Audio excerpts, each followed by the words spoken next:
We're living in very challenging times at this moment. The Indigenous people are faced with a challenge, and the challenge is, what from our traditions are we going to move forward with? And what from Western contemporary society are we going to embrace in order for us to continue to move forward to exist in this world? The Indigenous people from time immemorial have recognized themselves as being the people, being the foundation of their nations.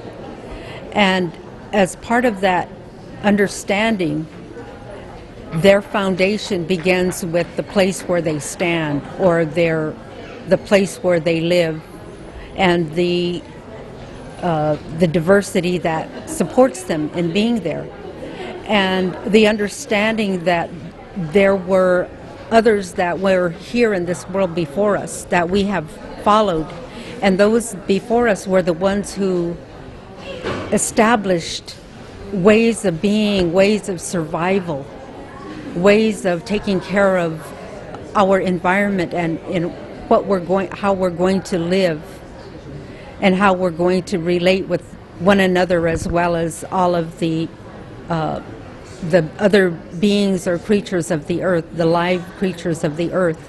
And we say that the Mother Earth is alive, and she has provided for us. And the International Council of 13 Indigenous Grandmothers recognize this, because that's our traditions, that's where we come from, that kind of teaching, that kind of thinking. And so when we heard about the Declaration for the Rights of Mother Earth, we recognized that within that declaration are all of the principles of proper living in terms of traditional ways, Indigenous traditional ways of knowing, are all incorporated in there.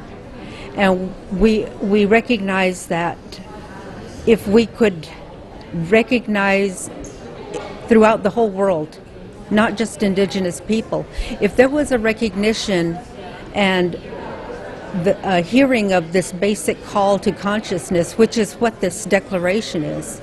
It's a basic call to consciousness of all people, that there is a need right now to address how we are treating Mother Earth, and how we are abusing her, and how we are so focused on the here and now rather than what are we going to have in 10 years from now, or what are our future generations going to have after we're gone.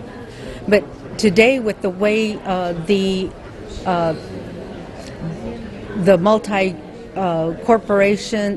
multinational corporations and the countries, the governments are moving, there doesn't seem to be any consideration beyond most likely the next 10, maybe 15 years. They've been given many indications, reports that are being made by scientists, their own people, who are saying, we are in a major crisis now in this world for our survival. Yet they continue to keep moving forward without taking any consideration to what's happening. But it's not only the voices of the Indigenous people that are giving them this message. Here today, here just within this region, just yesterday, the grandmothers were making prayers. At the same time, the grandmothers were making prayers and calling on the powers of Mother Earth and asking for help, so that we might be able, our voices, our prayers would be able to be heard.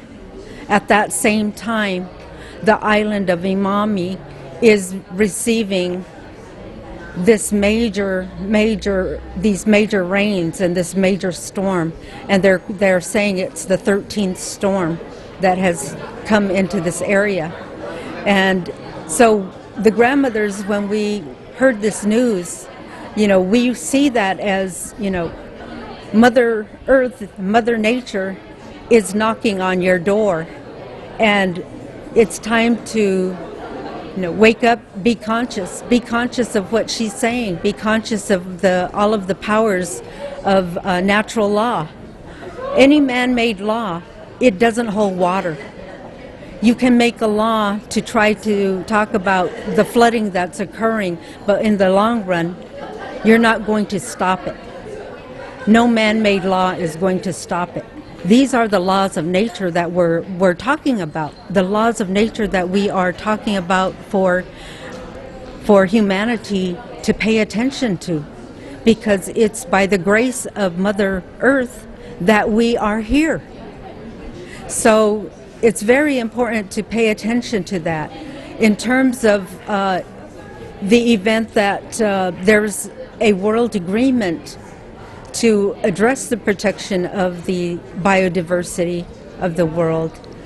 In the event that there's an agreement, then it would be important for all of the nation states and all of the corporations to really put into action their commitments that they claim to have to preserve and protect the biodiversity.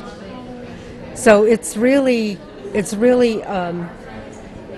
we believe, the grandmothers, that when we're talking and making these prayers, we believe that, it's not just the media or the people that are hearing what we're saying. We are making this declaration.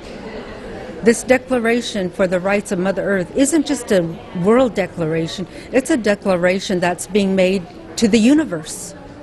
And when we are making a declaration to the universe, that's putting it into the hands of natural law. That's beyond us as human beings. So in this way, it's important that these discussions move beyond what people consider what's going to give them a better running car or a better TV to look at, or any of these man-made technologies, because in the long run these man-made technologies, they all dry up or become totally useless. And there's a saying, and the saying is that was made by an indigenous elder, and the saying is that when we take the last fish out of the river, when we cut down the last tree, when the last river dries up, only then will we realize that we cannot eat money. And so it's our hope that there's this kind of understanding that will, come to the hearts, the minds, and the spirits of the people who are making these decisions. Thank you.